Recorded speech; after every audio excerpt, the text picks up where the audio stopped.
Bienvenidos al conversatorio La experiencia de Antioquia frente al COVID-19. Le doy la palabra al doctor Luis Jorge para que inaugure este conversatorio.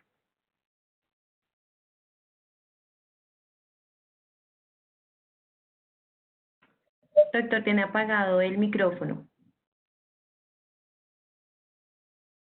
Buenos días, gracias Juliana, en nombre de la Facultad de Medicina de la Universidad de los Andes y el grupo también de Salud Pública de la Universidad Juan N. Corpas, que ha sido nuestro aliado permanente en estas iniciativas de análisis de información en salud e información sobre COVID.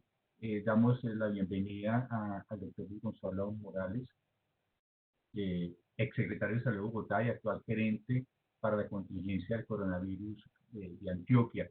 El doctor Luis Gonzalo muy gentilmente aceptó darnos este tiempo para compartir con todos qué está haciendo Antioquia, cómo está respondiendo ante el COVID-19, cómo está haciendo la vigilancia, la respuesta institucional, la respuesta ciudadana.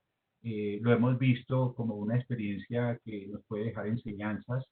Bogotá está trazando la misma, también tiene su ruta. Sabemos que cada territorio, cada región, cada ciudad es diferente también, pero podemos aprender de experiencias, podemos tener similitudes también de respuesta institucional y ciudadana. Entonces, para nosotros es importante este conversatorio con el doctor Luis Gonzalo, a quien le damos nuevamente la bienvenida, con Andrea Ramírez, profesora de la Facultad de Medicina. Vamos a hacer este conversatorio con todos. Escriban, por favor, por chat sus preguntas, sus observaciones. Entonces, gracias, doctor Luis Gonzalo, que nos alegra mucho verlo de nuevo, sentir lo que usted está haciendo por Antioquia y saber que podemos aprender muchas experiencias y compartir ideas, compartir innovaciones. Muchas gracias por estar acá, doctor Morales.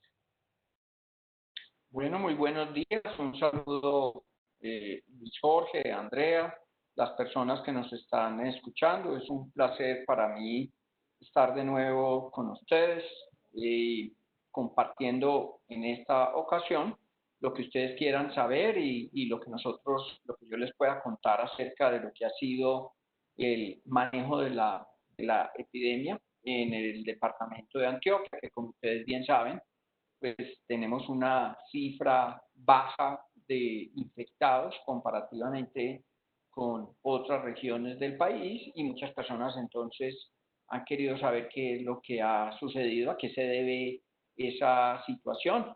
Igualmente un número muy bajo de pacientes fallecidos y hospitalizados. De manera que aquí estoy a su disposición y adelante, como quieran preguntar, conducir la reunión, aquí estoy listo. Una primera pregunta, doctor Luis Gonzalo, es cómo, y lo estábamos hablando un poquito informalmente previo, cómo ha sido la organización al interior de la administración, la coordinación entre Antioquia, Medellín, Valle de Aburrá, estos municipios, digamos, que conurban con Medellín. ¿Cómo ha sido la coordinación institucional que a veces es complicado en una respuesta que no solo es de salud pública, sino de otros sectores, el involucramiento de la ciudadanía, de la academia? ¿Cómo Antioquia se organiza para hacer frente a la pandemia? Bueno, aquí hay que mencionar que Antioquia pues tradicionalmente ha tenido una institucionalidad fuerte en todos los sectores, en el público y en el privado.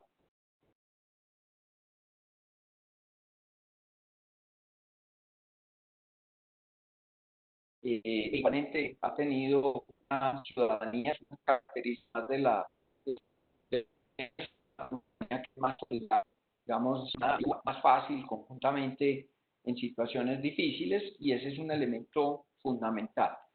Esto, aquí hay diferentes actores, pero desde un principio hubo un reconocimiento, digámoslo así, natural a lo que es el liderazgo de la gobernación de Antioquia, del gobernador de Antioquia, y desde muy al principio pues se comenzó a hacer un trabajo conjunto, especialmente entre la gobernación de Antioquia y el municipio de Medellín, que es donde pues prácticamente está la mayoría de los casos que se han venido manejando.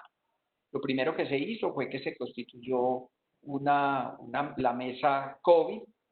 La mesa COVID sigue funcionando, funciona aquí en el piso 12 de la gobernación, y en esa mesa COVID pues tenemos un equipo de epidemiólogos del municipio de Medellín y de la gobernación de Antioquia, y aquí es entonces donde se recibe toda la información, se procesa la información tanto de Medellín como de los otros 9 municipios del área metropolitana y del resto de los municipios del departamento. De aquí se hacen todas las averiguaciones, todas las gestiones, y se coordina de alguna manera todo lo que es el manejo de la pandemia.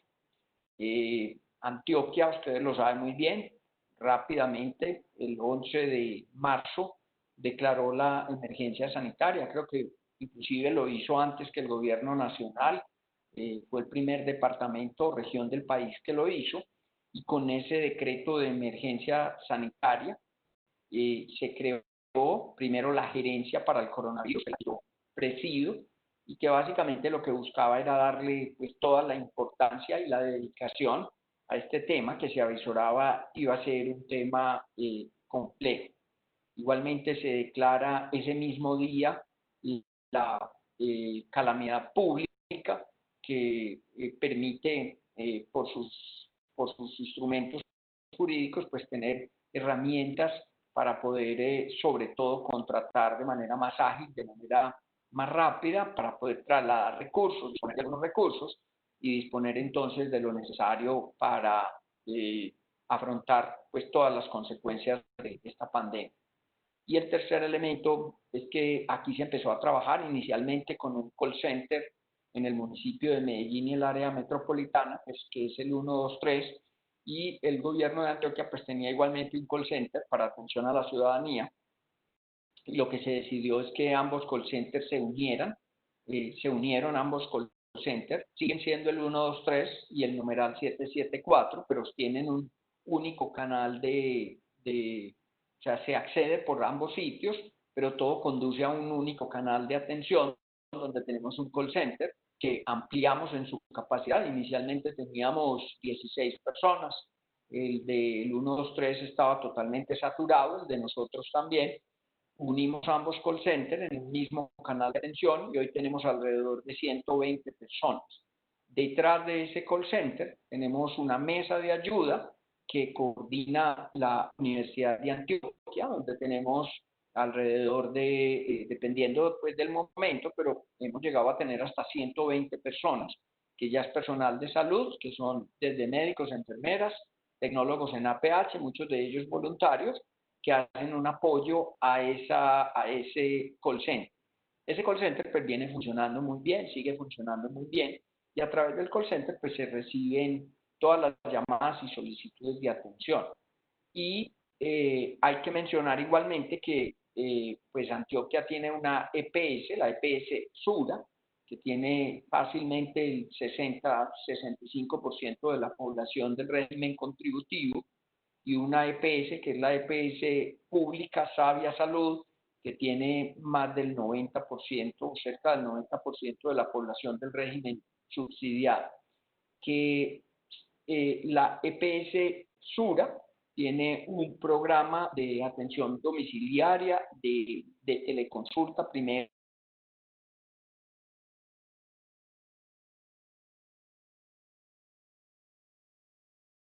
y luego de atención domiciliaria.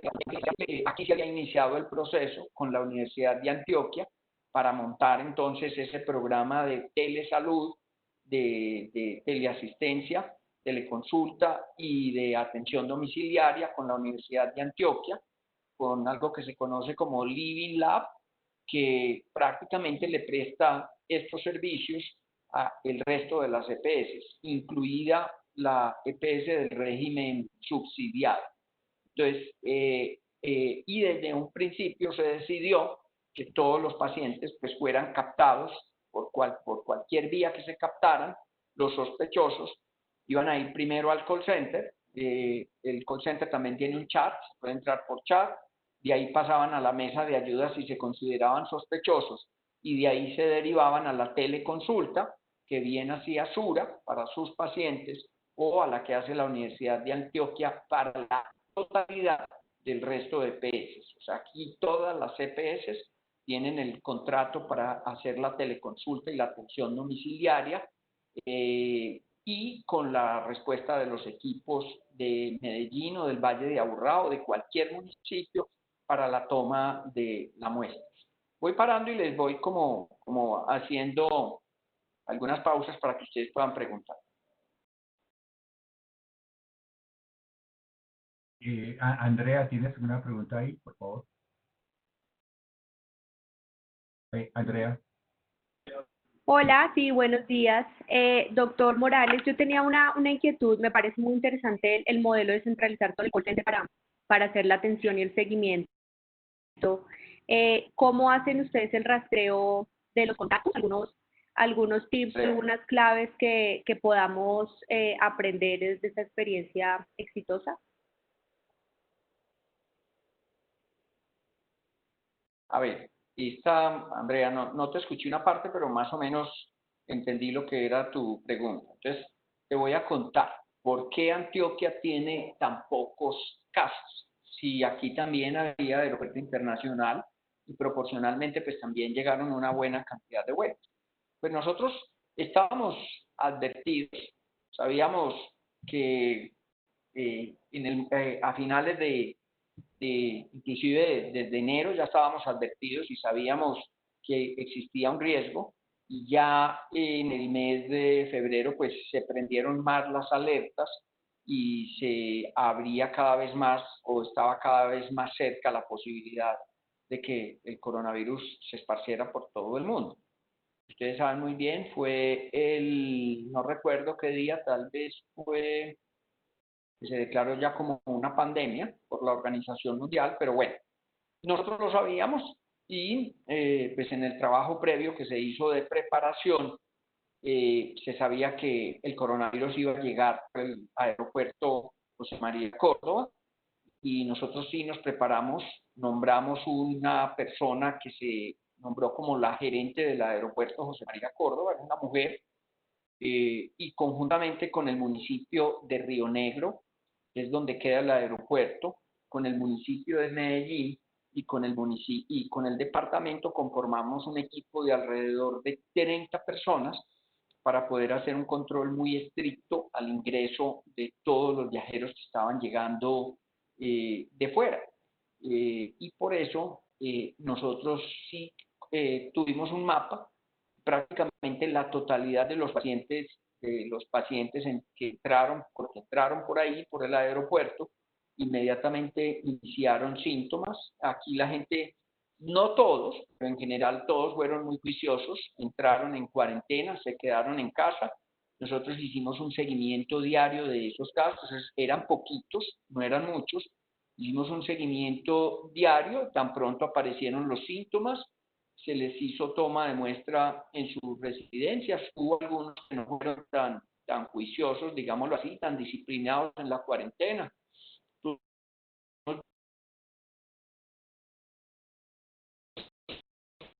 Casos que se a la calle, uno de ellos, muchachos, pues todos los casos tenían trazabilidad, y así lo seguimos haciendo. Nosotros nunca hemos perdido el rastro de la inmensa mayoría de los casos y de los contactos, y la prueba es que hoy cerca del 80% de todos los casos tienen una trazabilidad, sabemos por dónde vinieron y de dónde vinieron, y el resto pues no la tenemos tan clara, pero luego hemos empezado a utilizar una herramienta que ahora les voy a comentar más adelante, una herramienta de geolocalización con celulares que nos ha permitido inclusive llegar aún más a conocer la trazabilidad de los casos. Desde un principio se hizo un control muy estricto del ingreso de las personas, y siempre hemos seguido manteniendo digamos, un control sobre todos porque nos han ido apareciendo es como brotes, como pequeños brotes, que aparecen en una persona y luego contagia a otro miembro de la familia, y luego a una persona del trabajo, entonces tenemos la trazabilidad y eso nos permite hacer de una manera mucho más eficiente los cercos epidemiológicos, actuar más rápidamente y aislarlos. Prueba de ello es que Antioquia hoy está haciendo más de 41 pruebas por cada caso positivo, que si nos vamos al promedio nacional, pues nos llega a 14. Eso significa que somos mucho más eficientes a la hora de buscar contactos y a la hora de aplicar de manera mucho más inteligente, digámoslo así, pruebas diagnósticas.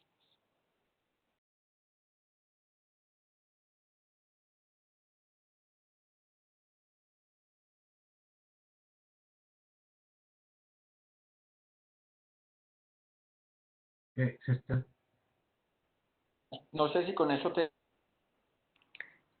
Sí, doctor, muchas gracias. Yo he trabajado ahora en un grupo de trabajo con Silvana Bedoya de la Gobernación de Antioquia, usted la debe conocer, y siempre me ha impresionado muchísimo la integración que hay entre lo que se produce desde el punto de vista académico y cómo se implementan esas acciones, digamos, en la vida diaria, por lo menos con el uso del metro, temas de movilidad, distanciamiento social, siempre pues es algo de resaltar en el trabajo que ustedes realizan, ¿no? La integración entre lo que se produce desde el punto de vista académico, el análisis de información en tiempo real y la implementación en acciones concretas y puntuales en la vida diaria de las personas que viven en Medellín.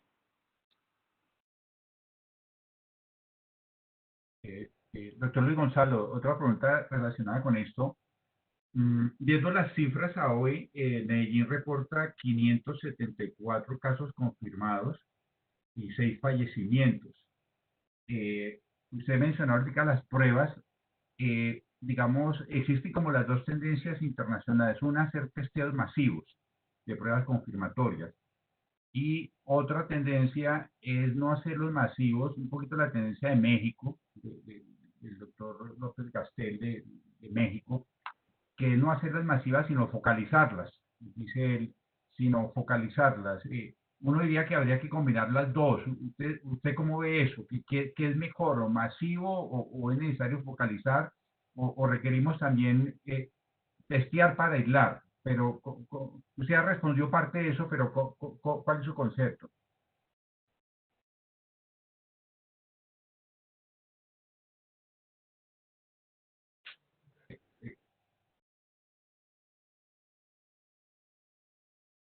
Está yendo la señal. Doctor Luis Gonzalo, ahí, entre, perfecto, entre testeo masivo o focalizar las muestras, testear para aislar, ¿es mejor como una combinación de las dos, o focalizarlas? Focalizarlas es la estructura de México, que dicen hay que focalizar. Otros dicen no, testeo masivo. Parece que a ustedes les ha ido bien con la focalización.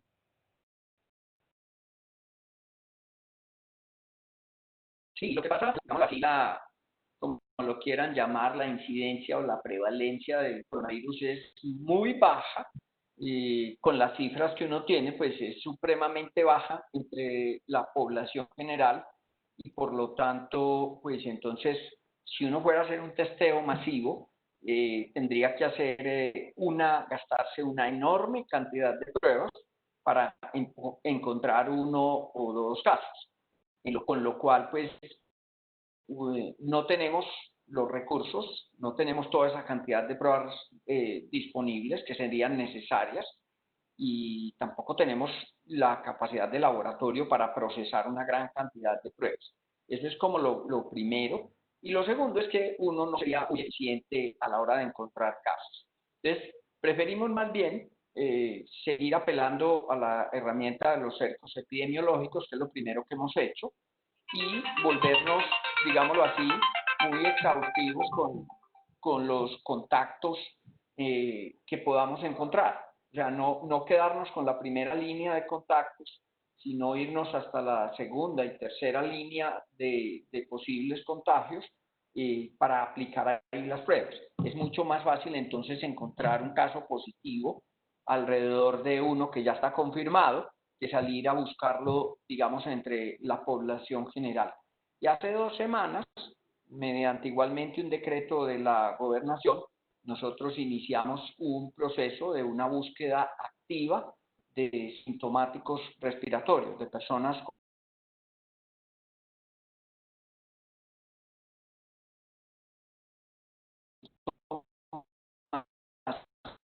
respiratorios asociados o parecidos al COVID. Eso lo hacemos hacia el inicio del día de quién de sus trabajadores o de sus familiares cercanos tienen síntomas respiratorios, fiebre, tos, malestar general, no se los voy a repetir, y a través de la ARL se notifica a la teleconsulta o se notifica a través del call center. Las personas llaman, se hace la teleconsulta y si se considera, pues se hace la toma de muestras. Entonces, estamos haciendo una búsqueda ya mucho más amplia, pero en personas sintomáticas respiratorias. ¿Por qué en sintomáticos? Porque sabe muy bien que la prueba empieza a ser positiva a partir o bastante positiva, o sea, donde hay mayor probabilidad de que sea positiva a partir del tercer día del inicio de síntomas y sigue positiva hasta el día más o menos 11.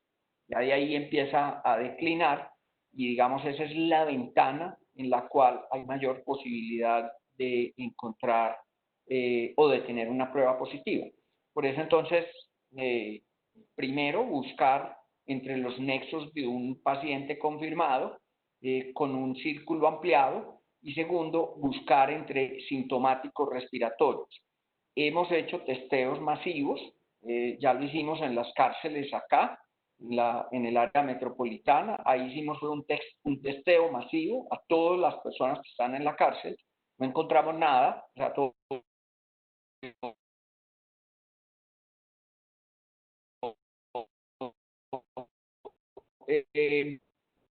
nos dio negativo y hemos empezado un testeo en las zonas de mayor riesgo de algunos positivos, pero básicamente lo estamos haciendo así, mucho más focalizado hacia los lugares donde hay mayor probabilidad de encontrar un caso.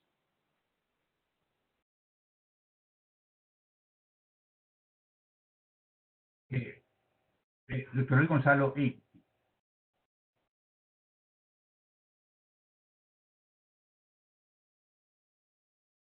No te estoy oyendo, Luis Jorge. sí, doctor Luis Gonzalo, de pronto quitar la cámara para que se haga mejor la información. Gracias. Sí. La otra pregunta es, ¿cómo ha contemplado Antioquia la incorporación de las pruebas rápidas, las serologías que tienen proyectado?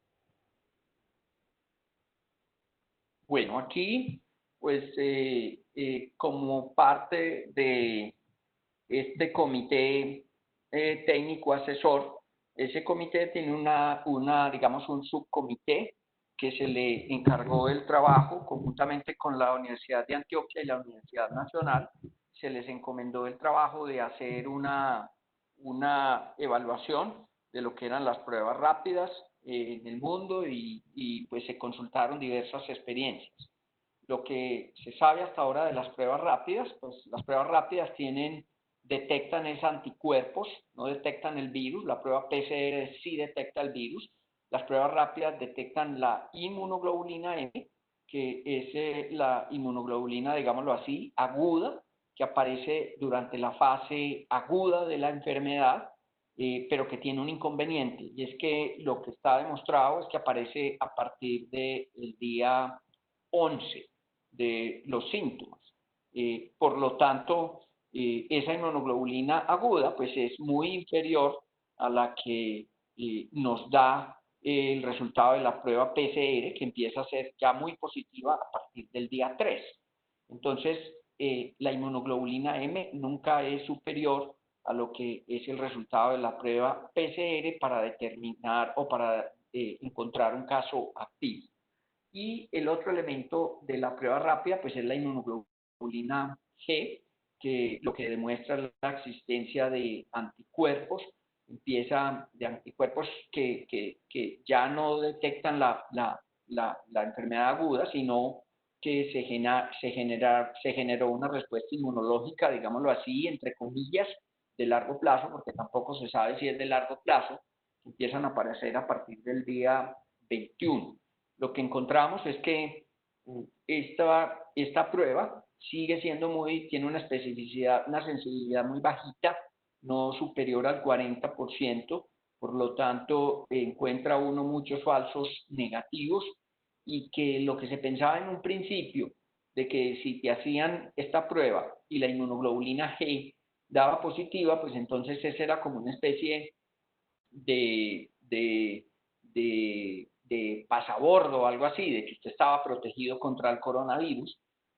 Pues no lo detecta en muchas ocasiones, y lo que hemos podido ver y lo que se ha podido averiguar es que empiezan a caer muchas veces ya después de 2 meses de curado el paciente.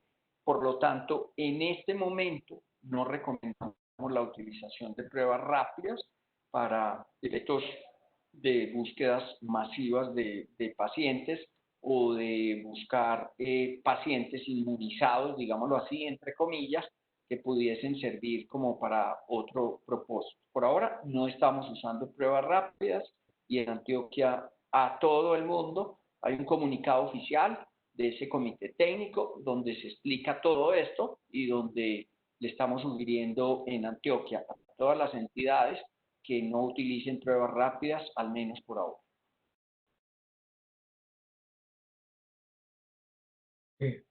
Doctor, Andrea, ¿tienes Sí, preguntas? Sí. sí, señor. Aquí tengo una pregunta de nuestros participantes. Ellos tienen una inquietud con relación al proceso de la toma de las muestras y de garantizar esa calidad de las muestras, sobre todo provenientes de municipios lejanos o de áreas rurales, doctor. ¿Cómo sería ese proceso y cómo están haciendo el tema de garantizar la calidad de las muestras que provienen de zonas lejanas, municipios lejanos y rurales? Bueno, este proceso lo hacen los equipos de salud local, los famosos ERI, los equipos de respuesta inmediata. A todos ellos se les hizo una capacitación por parte de nosotros, se les enviaron elementos de protección personal y elementos para la toma de las muestras. E igualmente, pues el departamento de Antioquia les entregó a cada uno de los 124 municipios una suma cercana a los 100 millones de pesos para que ellos pudieran disponer de personal para estos equipos. Y digamos lo que hasta ahora han funcionado bien en un porcentaje muy alto.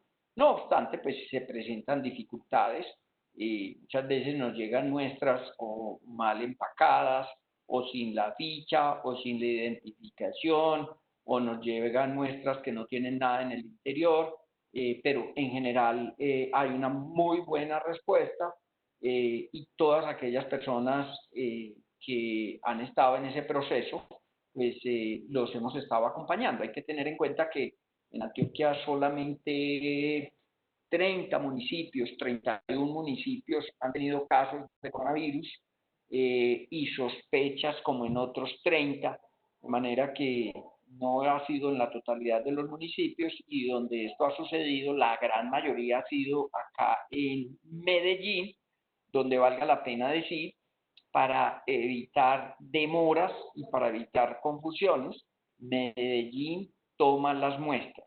Medellín toma las muestras. No nos quedamos esperando a que la EPS pueda dar la autorización para que no hayan demoras, porque si hay demoras en la toma de la muestra, pues igualmente vamos a tener luego demoras en el cerco epidemiológico, sobre todo para poder hallar los contactos estrechos y poder tomar las decisiones de aislamiento.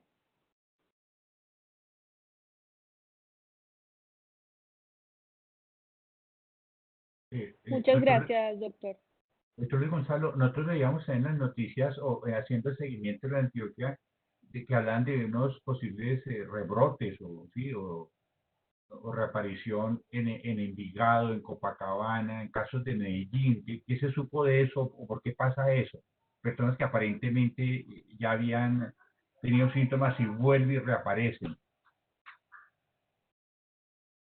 Bueno, eso es cierto. Hay, si mal no recuerdo, 9 casos en los cuales aparentemente o en un principio se pensó que eran unos rebrotes, o sea, que se habían vuelto a infectar, pero ya consultando la literatura mundial y analizando bien estos casos, esto parece más bien que sean unos digamos, casos positivos prolongados, que tienen como unas especies de oleadas de viremia que a veces dan positivos, luego dan negativos, luego vuelven a dar positivos, pero que no tenemos la evidencia y no creemos, porque no la hay descrita en la literatura, de que se traten de rebrotes, de personas que se volvieron a infectar.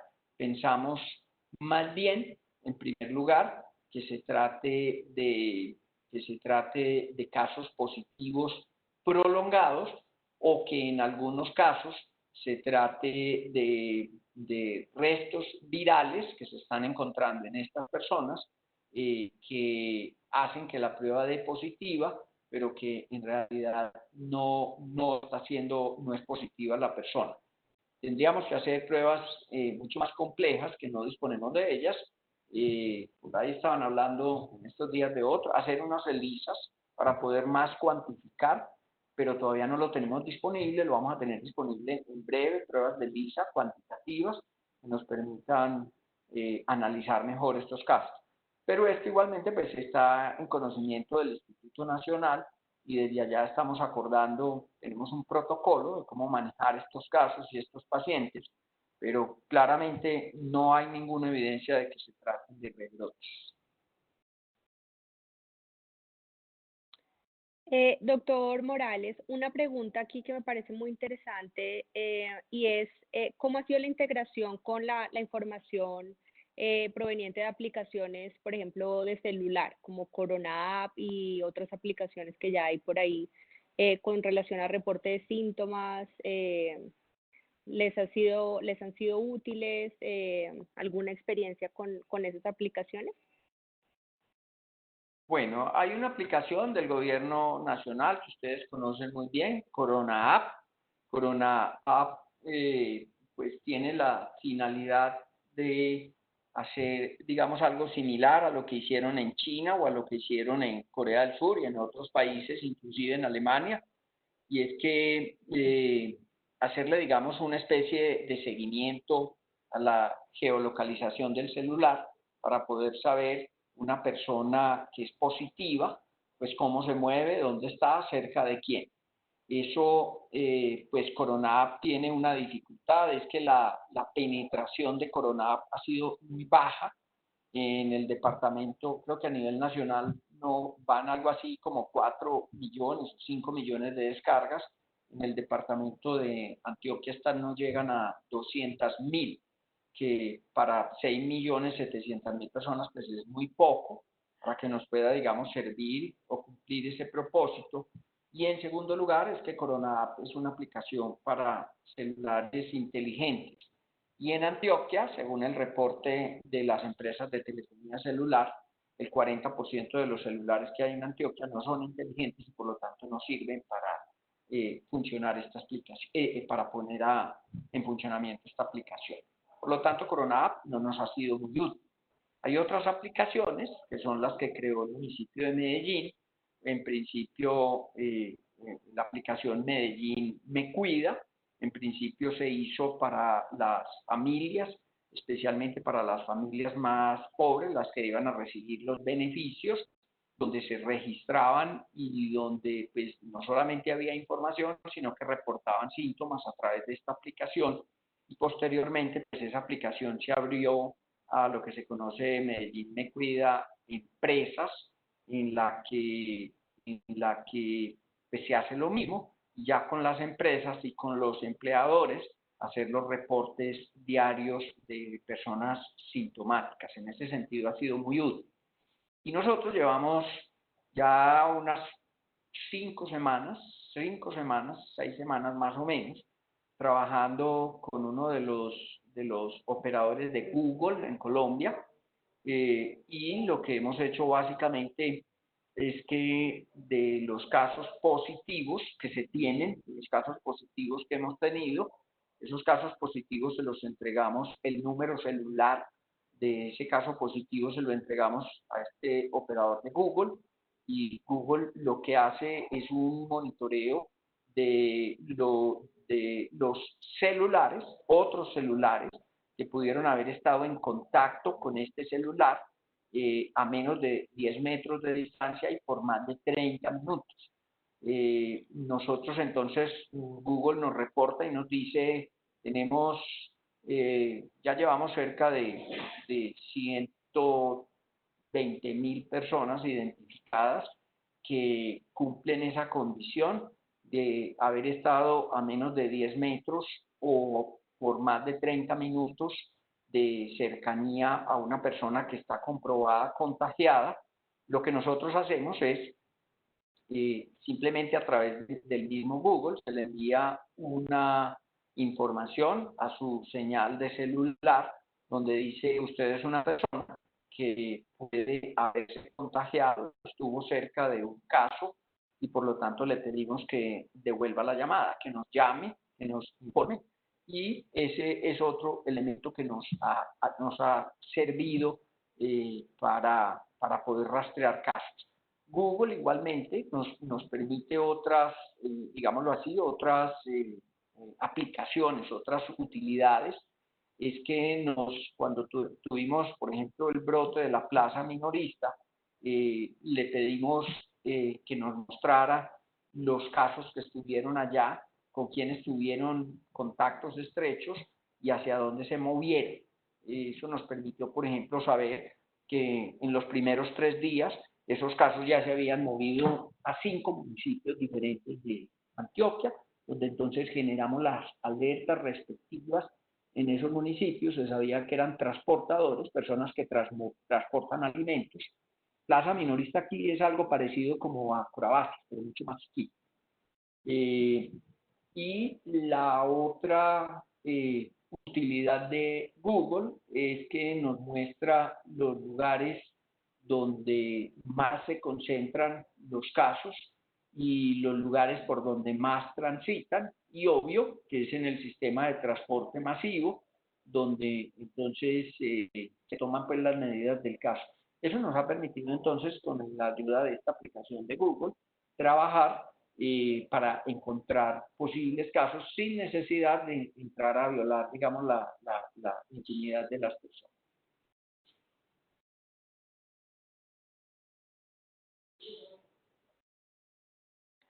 Muchas gracias, doctor Morales. Supremamente interesante esta experiencia que nos cuenta.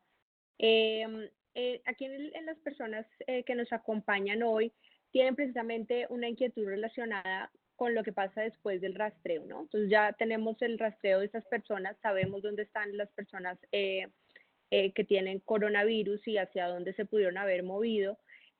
Un poco, ¿cuál es su experiencia con el tema de control y seguimiento de estos casos? Desde el punto de vista de si cumplen su aislamiento, de cómo se hace el manejo con intervenciones individuales y familiares. Y aquí alguien pregunta, ¿cómo se podría garantizar que estas personas tengan lo que necesitan para cumplir su aislamiento? Gracias, doctor. Bueno, lo que ha sucedido, pues la gente cuando ya la diagnostican y le dicen, en general han sido, digamos, muy disciplinados, la gente se queda en casa. Pero lo que hemos descubierto es que cuando eso sucede, cuando la persona tiene síntomas, recuerden que aquí se genera una fase de presíntomas que puede ser de 3, 4 días antes, y que durante esos presíntomas la contagiosidad es muy alta. De hecho, la literatura lo que muestra es que el 40% de los contagios se generan en esa fase de presíntomas. Entonces, muchas veces, cuando ya la persona se aísla, posiblemente ya se ha sucedido, no solamente posiblemente, sino que así ha sucedido, contagia a otras personas que están en sus, digamos, en sus círculos más cercanos, y a veces en círculos más amplios, que como le digo, Google nos ha ayudado a encontrar esos círculos de contagios más amplios, donde entonces y a pesar del seguimiento, a pesar de que las personas son juiciosas, digámoslo así, se generan los contagios muy seguramente en la fase previa. Y eso lo podemos decir porque la mayoría de los tiempos transcurridos casi que encadenan el brote y le permite a uno ver que no es que estén saltando al azar por todas partes, sino que en muchos de ellos, casi todos, pues hay un nexo.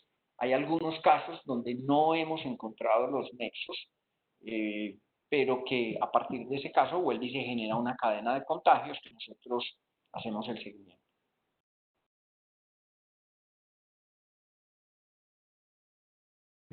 Doctor Luis Gonzalo, digamos, ustedes ya están haciendo también, y hablábamos también antes de esta charla, estrategias de flexibilización. ¿Qué indicadores? Y ya no podemos estar en cuarentena permanentemente, ya hace supresión, pero hay que mascarla con flexibilización, distancia social. Antioquia, ¿qué indicadores considera estratégicos para saber hasta cuándo flexibilidad, qué indicadores está haciendo seguimiento para esta estrategia y que los aplique para en qué momento volver a cerrar o hacer esa intermitencia? Sí, mira, esta es una parte, digamos, importante en las discusiones. Lo primero es que no solamente porque está escrito en la literatura, sino porque los análisis que nosotros hicimos, hay un proxy que explica muy bien, digamos, el crecimiento de los contagios o que está asociado al contagio, al índice de contagios, al R, y es la movilidad. Entonces, nosotros encontramos que prácticamente la movilidad tiene una alta correlación con el comportamiento de los contagios. Y si hay un aumento en la movilidad, se van a aumentar los contagios y viceversa. Nosotros recibimos entonces un reporte diario de cómo se mueve no solamente el metro, sino todo el sistema de transporte masivo en el Medellín y en el Valle de Aburrá, que es donde mayor riesgo hay, y con eso hemos hecho unas estimaciones de 2 semanas hacia adelante, hasta ahí hacemos la estimación de cómo en la medida en que nos van reportando, si a nosotros nos dicen hoy la utilización del metro creció en un 7%, en un 8%, pues uno ya sabe que vamos a esperar más o menos un 7, un 8% de casos adicionales, y así se ha venido cumpliendo. Lo que pasa es que, como le digo, nosotros hicimos desde un principio un control muy estricto de los casos y hoy tenemos un reporte diario de casos muy bajo. Nosotros hasta hace 2 semanas veníamos reportando 2 o 3 casos diarios. Ayer fue un día donde reportamos 16 casos. Entonces, obviamente que en esos 16 hay 8 que son de Hidroituango, donde hay un brote en este momento, que es un brote también bien bonito y que podemos hablar de eso, porque es que es un brote completamente diferente a los otros. Entonces pasamos de reportar 2, 3 casos a reportar 8 casos. Entonces alguien me dice, no, hubo un crecimiento del 200% o de más del 200%. Pero es que es muy distinto cuando uno pasa de 3.000 casos y crece un 10%, pues son 300 casos más. Aquí estamos creciendo un 300%, estamos pasando de 3 casos a 9 casos. Y eso sigue siendo una cifra muy baja que nos permite hacer un manejo de los cercos epidemiológicos muy completos y muy estrictos y que nos permiten de alguna manera seguir teniendo un control. Nosotros estimamos que se van a seguir aumentando los casos, que vamos a tener días donde posiblemente vamos a llegar otra vez a 30, 35 casos, que todavía siguen siendo cifras manejables desde el punto de vista del control epidemiológico. Hay una discusión muy interesante, Luis Jorge, porque es que no es claro cómo es que se debe actuar hacia adelante. Entonces, hay personas que dicen, no, deberíamos hacer una estrategia de acordeón, y es trabajar 15 días, luego 15 días de cuarentena. Cuando los casos se me suban a X cantidad, a ver si me hago entender. Si hoy no tengo sino 10 casos, entonces yo digo, oiga, cuando llegue a 50, pues vuelvo y cierro y suspendo todos los sectores que tenía trabajando. Pues más bien, ¿por qué no hacemos ese cierre desde ya? Ahora que tenemos 10 casos y no los dejamos crecer. Entonces, esas son cosas que hay que ir pensando, que todavía uno no encuentra que estén, digamos, muy cocinadas desde el punto de vista de la investigación y que le permitan decir a uno, hombre, cuál es el mejor camino. Si debemos entonces abrir y cerrar en acordeón o si debemos esperar 3, 4, 6, 8 semanas a que esto se nos suba mucho y luego aplicar una medida drástica que tiene una dificultad. Es que es muy diferente bajar la montaña cuando yo subí, o en el caso de, digamos, de Bogotá, que tiene 3.200 casos activos hoy, es muy distinto bajar de 3.200 casos a 50 casos que bajar de 30 casos o 40 casos a 10 casos. Mucho más fácil, mucho más manejable desde todo punto de vista. Por eso, si la decisión va a ser aplicar estrategias de cuarentenas en acordeón, de abrir y cerrar, pues es mejor aplicarlas ya mismo, si tenemos un número bajo de casos y no esperar a que estos se crezcan, porque luego regresar no es tan fácil. Doctor Luis Gonzalo, el profesor Leonardo Briceño. Leonardo, estás ahí de la Universidad del Rosario. Tiene una pregunta bien importante. Leonardo, adelante la pregunta. No, doctor, ellos como asistentes no tienen el acceso de micrófono. Ah, bueno, Leonardo nos pregunta acá, el doctor Leonardo nos pregunta, buenos días, muchas gracias por la invitación, doctor Morales. ¿Cómo ha sido el control y seguimiento de los casos y los brotes en poblaciones de riesgo en los informales, trabajadores de la salud o el brote de la plaza minorista? Nos está preguntando trabajadores informales, trabajadores de la salud y plaza minorista, doctor Luis Gonzalo. Bueno, hay que mirar varias cosas. La primera es que el 90% hoy de los contagios, 85% de los pacientes positivos en Antioquia son del régimen contributivo. ¿Sí? Son personas que de alguna manera tienen una vinculación formal y por lo tanto pues no son informales. Pero lo que están planteando acerca de los trabajadores informales, pues los que trabajan en la calle, los que con diversas actividades, las ventas ambulantes, los que limpian vidrios, los que venden cosas en los centros, pues también hay que hacer un trabajo de seguimiento con ellos, un trabajo de fortalecimiento de medidas de protección. Pero le cuento que digamos, no hemos iniciado, no tenemos una estrategia muy clara en ese sentido y eso puede ser básicamente por lo que le estoy diciendo, que la mayoría de los problemas los hemos tenido más en los trabajadores formales, la inmensa mayoría, que estos trabajadores pues aún no les está permitido salir, estas ventas no están permitidas, aunque es un hecho que uno cada vez los ve más en la calle y eso lo vamos a tener que afrontar rápidamente con la EPS del régimen subsidiado que los afilia, con diversas cosas como tener aislados a aquellos que son más vulnerables. Creo que esa es una estrategia. Por decir alguna cosa, el apoyo del Estado debería centrarse en estas personas mayores de 70 años o desempleados o informales y aquellos que tengan comorbilidades. Esos son los que deberían de alguna manera tener la mayor protección del Estado. Luego hemos pensado en estrategias de tener puestos de apoyo y de toma de muestras móviles en estos lugares y lograr que ellos pues de alguna manera se organicen y reporten la sintomatología respiratoria diaria para nosotros poder tomar las muestras y poder hacer los aislamientos que sean de caso.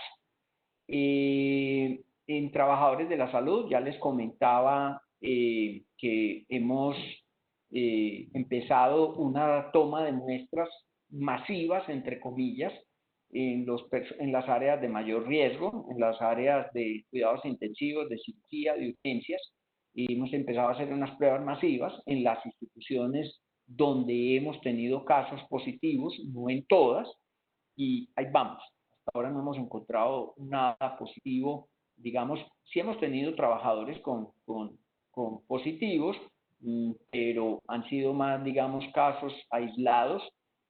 Por ejemplo, un auxiliar de enfermería se contagió y la auxiliar de enfermería o resultó positiva. Esa auxiliar de enfermería fue contagiada por su esposo que trabaja en la plaza minorista.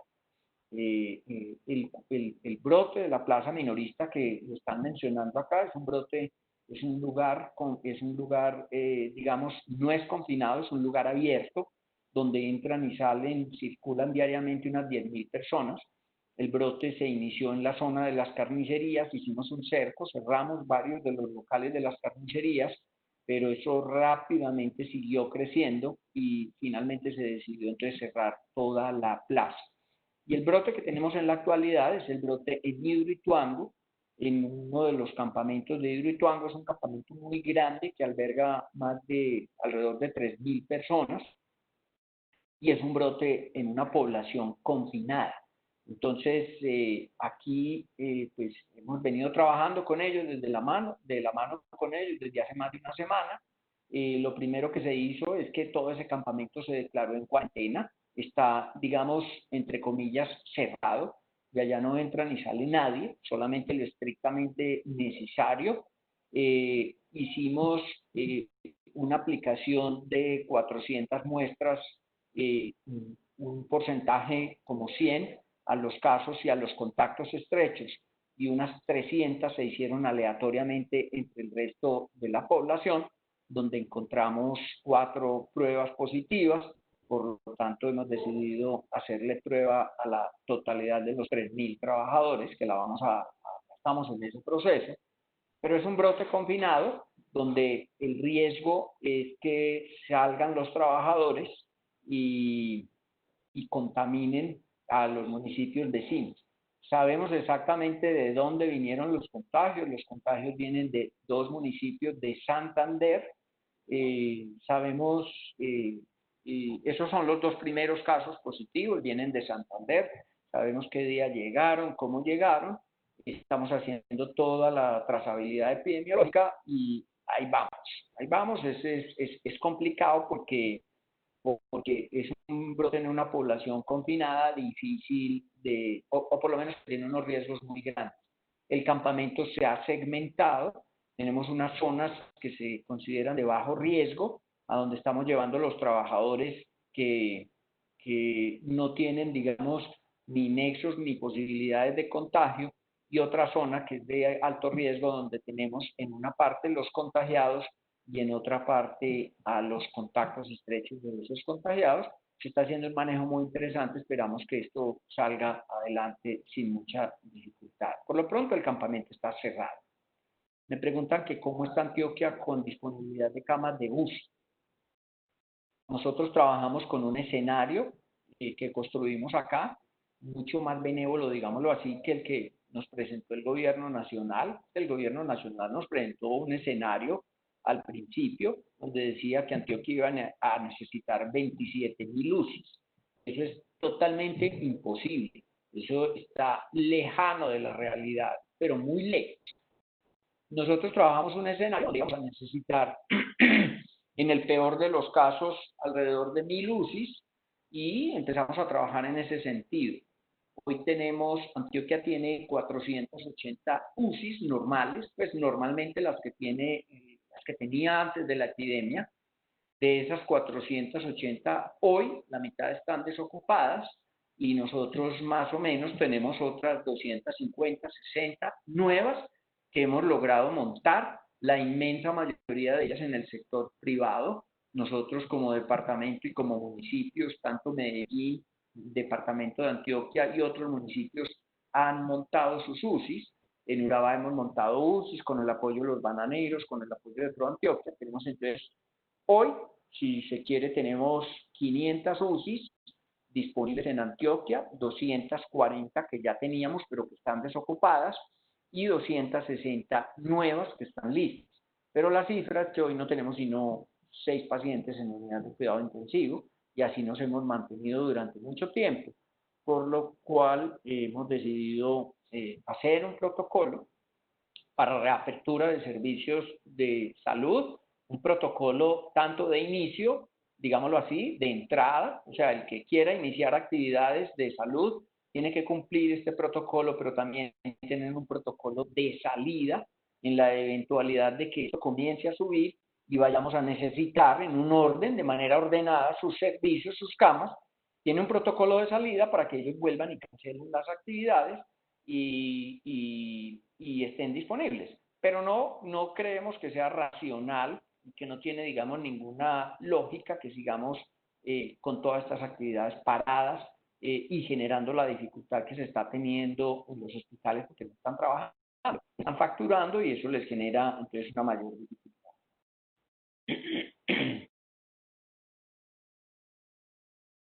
Doctor Luis Gonzalo, finalmente ya por tiempo, nos gustaría su mensaje, digamos, hacia dónde va la epidemia en Antioquia. Todo el mundo pregunta, bueno, y aquí en Bogotá también, ¿cuándo va a ser el pico máximo? ¿Qué va a pasar? ¿Usted cómo ve? ¿Qué va a pasar con esto en Antioquia, en el país? Usted como estudioso de este tema y con su experiencia, ¿cuándo va a ser el pico en Antioquia? ¿Qué sigue? ¿Qué va a pasar? Porque hay mucha incertidumbre en las personas, pero digamos, ¿cuál es su concepto de esto? A ver, lo que nosotros pensamos es que aquí no hay todavía ninguna victoria. Uno aquí no puede decir que ya ganó y no ganó nada. Aquí hemos ganado, digamos, un poco de tiempo, pero que esta sigue siendo una epidemia, un virus con un comportamiento que hasta ahora, donde se sabe, sigue intacto, sigue teniendo la misma contagiosidad. No se sabe que haya tenido, digamos, que sea un virus que se haya ido atenuando o debilitando y que por lo tanto el riesgo sigue latente. Hay que continuar haciendo vigilancia epidemiológica muy estrecha en la medida en que usted tenga un control sobre los casos, pues es mucho, eso le permite a usted, la vigilancia en sí misma no es la solución, pero la vigilancia sí le permite aplicar las soluciones de manera mucho más eficaz, de manera precisa, de manera focalizada. El día en que usted no pueda saber de los casos que tiene, de dónde se contagiaron, no pueda saber ni el nombre, ni el apellido, ni la dirección de la cadena de contagios, ese día usted perdió control sobre la epidemia y se le vuelve entonces muy difícil hacer un manejo inteligente, porque es que entonces ya lo que se vuelve es un manejo, digamos, indiscriminado de casos que van apareciendo por todos lados. Entonces hay que hacer todo el esfuerzo por mantener el control sobre la epidemia y aún, o sea, aquellas regiones que perdieron el control de la epidemia, yo creo que tienen que hacer un esfuerzo grande por mantener o recuperar el control.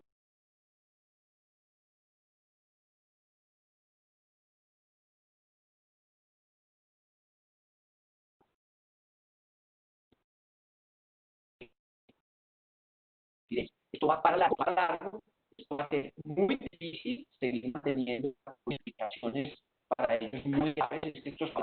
Entonces, esto va para largo, la gente va a seguir saliendo, tenemos que redoblar los esfuerzos para proteger a los más vulnerables. Y en este caso, pues lo que quiero decir y espero lo entiendan bien, es que los contagios de alguna manera, el 80% de los contagiados van a tener síntomas leves y por lo tanto uno no debería preocuparse tanto por esos contagiados, sino por las personas que van a llegar a UCI y se van a morir. Hay que tratar de identificar esa población más vulnerable y volcar todos los esfuerzos del Estado en tenerlos identificados y en ofrecerle las mejores garantías para que no solamente no se enfermen y si se enferman no se compliquen y si se complican pues no vayan a morirse. Es lamentable y eso nos debería hacer pensar mucho de que el 40% de los fallecidos en Colombia está sucediendo por fuera de las instituciones hospitalarias, lo que nos dice que es que ni siquiera están alcanzando a ser atendidos en un hospital. Y eso es en lo que debemos concentrar los esfuerzos. Para resumir, concentremos los esfuerzos más en los que tienen mayor riesgo y vulnerabilidad de morirse y no tanto en los infectados. Esto va a ser para largo. Tratemos y hagamos todo lo posible, sino de mantener el control, recuperar el control epidemiológico sobre los casos y los contactos. Y yo creo que vamos para estrategias tipo acordeón, que la disyuntiva de si las aplico el día que tenga X cantidad o X porcentaje de casos, o si más bien ahora que tengo una proporción relativamente baja de casos, pues la empiezo a aplicar. Y yo pensaría que es mejor que empecemos a aplicar estas estrategias tipo acordeón, que no se han discutido. No las hemos discutido, yo creo que hay que ponerlas sobre la mesa, si las aplicamos o no las aplicamos. Yo he visto muchas. Algunos dicen trabajar 3 semanas y 1 semana de cuarentena. Otros dicen 2 semanas de trabajo, 2 semanas de cuarentena. Pero yo creo que esto queda sobre la mesa hacia el futuro. Y no hablamos ni de vacunas ni de medicamentos, pues porque eso sigue siendo todavía algo incierto.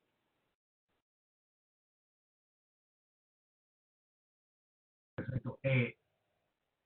Profesora Andrea, ¿algo más? Hola, Luis Jorge. Doctor Morales, sí, quisiera hacer la última pregunta por parte de nuestros asistentes. Ellos tienen una inquietud con relación acerca de otros efectos en salud que existan como consecuencia de la pandemia, que por supuesto son varios, como todos lo sabemos, pero particularmente con relación a cierre de los servicios regulares de salud y oportunidad en el acceso a la atención. ¿Usted podría contarnos alguna cosa de esas experiencias y planeación en Medellín? Sí, señora. Eso Gracias. es una preocupación que nos asiste, y es que, mire, inclusive lo hemos planteado desde el punto de vista ético.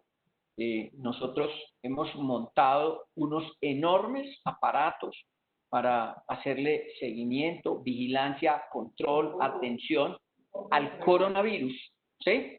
Y la pregunta es, oiga, ¿y por qué no hicimos lo mismo con las muertes maternas, con las muertes infantiles por desnutrición, por diarrea, con el embarazo en adolescentes, etcétera? O sea, estamos de pronto desviando las prioridades y no solamente desviando. En un escenario de recursos escasos es que estamos descuidando las demás causas de enfermar y morir, y que eso, sumado a los efectos que va a producir la pobreza que se viene, pues eso nos lo van a cobrar más adelante. Vamos a tener un rebrote, pero eso sí, un rebrote de causas asociadas a la pobreza que nos van a subir la mortalidad materna, la mortalidad infantil. Lo que tú dices, hay un trabajo que yo leía esta semana pasada, está en Lancet, de pronto ustedes ya lo deben tener, donde hacen una simulación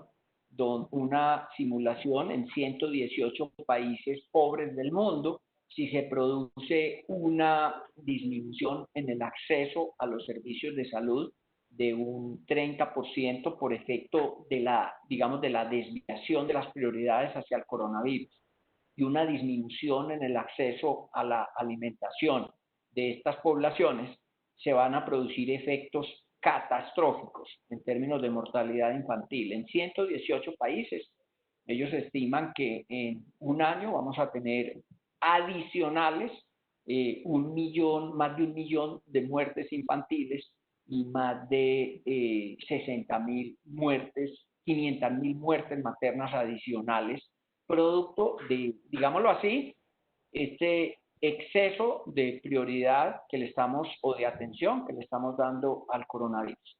Nosotros hemos empezado y estamos construyendo las herramientas a hacerle un seguimiento a todas estas mortalidades y morbilidades digamos, trazadoras importantes como mortalidad materna, mortalidad por diarrea, mortalidad por desnutrición, la misma mortalidad por ira, ¿sí? En niños e igualmente en adultos, las morbilidades por enfermedad isquémica del corazón.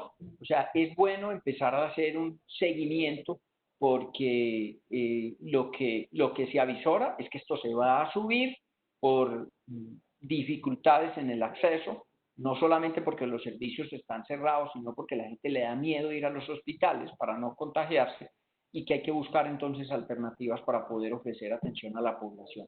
Pero muy cierto lo que se está planteando, que también hay que ponerlo sobre la mesa de discusión.